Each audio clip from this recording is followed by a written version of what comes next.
você tem que ganhar nessa terra, você tem que adquirir muitas propriedades, muitas riquezas. Aqui nesse trecho, nós vemos Jesus falando o contrário do que eles dizem hoje. Olha, você vende tudo que você tem e dá para a igreja. Igreja entre aspas. Igreja entre aspas. Porque a igreja verdadeira jamais vai fazer isso. O apóstolo verdadeiro, ele jamais vai fazer isso. O pastor verdadeiro, ele jamais vai mandar você fazer isso. Vender tudo que você tem e dar para eles. Não vai, jamais. Um homem de Deus não vai mandar você fazer isso. Aquele que segue a Bíblia, aquele que lê as Escrituras, jamais vai mandar você fazer isso. Ele vai falar o contrário. Ele vai falar assim, ó, vai, vende tudo que você tem e ajuda as pessoas que precisam. Vai, vende tudo que você tem. Você que é um empresário, que é rico, vende, ajuda as pessoas que estão necessitadas à sua volta. Mas não, eles pegam esse trecho aqui e falam, não, você tem que dar para a igreja. E quem é a igreja? Quem é a igreja? A igreja é só os pastores? A igreja é só os apóstolos? É os bispos? É os padres? É o papa? Quem é a igreja?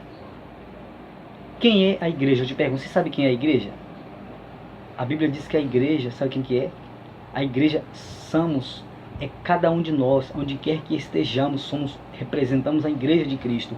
Desde que você esteja como representante de Cristo, sendo um de Cristo. Você é igreja, não dá para a igreja. Deus não mandou ninguém construir belos templos para adorar Ele. Não mandou não. Ele não mandou. Ah, irmão, você está pregando contra a igreja? Não, eu não estou pregando. Tem que haver templos, tem que haver igrejas para acomodar o povo. Mas o que está acontecendo hoje, é diferente daquilo que Cristo havia pregado. Eu não prego contra a igreja. Eu acredito na verdadeira igreja de Cristo, sim. A verdadeira igreja de Cristo que tem pregado a palavra de Deus. E eu vejo nesse jovem Jesus chamando ele para ser um seguidor, para distribuir aquilo que ele havia conseguido, só que o coração dele estava pegado nas riquezas. Não é apenas que Jesus, as pessoas vão dizer assim, mas Jesus na verdade não estava querendo dizer isso. Eu não sei o que Jesus estava querendo dizer. Eu não vou dizer para você assim, não, Jesus não estava querendo mandar ele vender e dar para os pobres. Não, Jesus falou isso mesmo. O que Jesus falou, vai, vende tudo que você tem. Eu já vi um monte de gente falar isso, que Jesus não estava querendo dizer isso. O que foi que Jesus estava querendo dizer? Como é que as pessoas vão dizer? O que eu estou falando aqui é o que eu estou querendo dizer, é o que eu estou dizendo. Irmão, acho que ele não estava querendo dizer isso, não. O que eu estou dizendo aqui neste momento é o que eu estou dizendo. É o que eu estou dizendo. Se eu digo algo para alguém, é porque é aquilo que eu estou dizendo para a pessoa. Jesus mandou ele fazer aquilo. Por que Jesus mandou? Ele olha, dá uma olhada para trás, acredito eu, e saiu. Nem ouviu mais Jesus, não queria nem ouvir Jesus. Ele nem falou assim, nem tentou se explicar. Não. Ele foi embora. Acredito eu, montado no seu belo cavalo, ou com aqueles que estavam ao seu redor. Então, Jesus vai e volta e diz para os discípulos assim, tá vendo aí? Olha o versículo de número, e o jovem, ouvindo essas palavras, retirou-se triste, porque possuía muitas propriedades. Tá vendo? Ouvindo estas palavras, as palavras que Jesus falou não foi agradável aos olhos dele, ao ouvido dele. E aquilo que ele viu não foi agradável aos olhos deles. Aqui, naquele momento, houve uma decepção entre ele. Porque ele imaginou, ele veio de um jeito feliz e voltou triste. Ele ouvindo aquilo que Jesus havia falado para ele, ele retirou-se triste, de cabeça baixa. Acredito eu que pensando assim, não era isso que eu queria ouvir do mestre. Eu estou vendo um monte de gente seguindo ele aí, eu pensei que ele também ia me aceitar. Jesus aceitou ele. Quem falou que Jesus o repudiou? Jesus falou assim, eu quero que você siga. Jesus convidou para ser um seguidor, não um discípulo, não um apóstolo, porque ele já tinha uns 12. Não. Mas Jesus convidou para ser um seguidor do Evangelho. Mas ele não quis. O convite está aberto, o convite estava aberto. Ele teve a oportunidade de dizer assim, tá bom, Senhor, vou fazer isso. Não. Foi embora. Aí Jesus olha para os discípulos e fala assim, tá vendo aí? Porque ele possuía muitas propriedades. Ele disse então Jesus aos discípulos, Em verdade vos digo que é difícil entrar um rico no reino dos céus. Um rico entrar no reino dos céus. Por que Jesus estava falando isso? Porque as riquezas, elas não vão para lá. As riquezas ficam aqui. Porque lá, o que temos lá, é um tesouro no céu. Foi isso que Jesus prometeu para esse jovem. Foi um tesouro.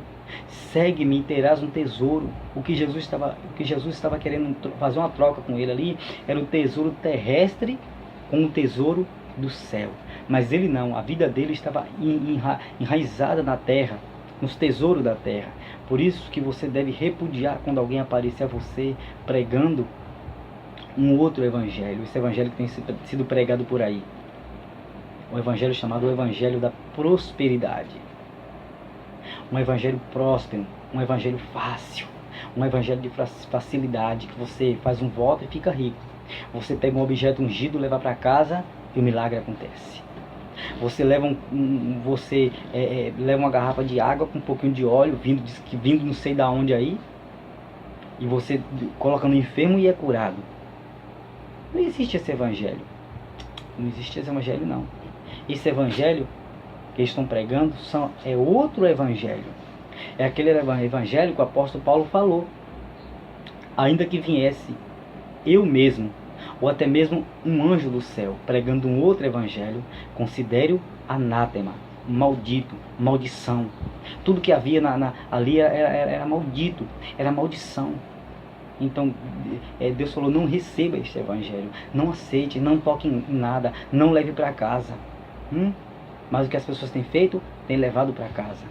Têm acreditado porque elas não entendem, elas não leem a Bíblia, elas não procuram o conhecimento da palavra de Deus, porque a própria palavra diz, meu povo erra por falta de quê? De conhecimento. Então meu povo são destruídos, o meu povo são massacrados, o meu povo são enganados, o meu povo eles são roubados constantemente. Por quem? Por esses homens que estão escritos na Bíblia, no livro de Isaías, cão gulosos. Então eles têm usado um outro evangelho para enganar o povo. Então você que está assistindo este vídeo, eu quero dizer a você, pare de ser enganado. Pare de ser enganado por esses falsos mestres. Volte às escrituras, vamos ler a Bíblia.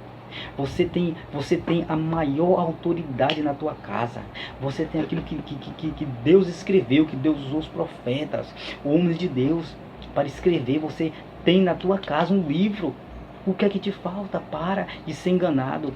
Para de ouvir fábulas.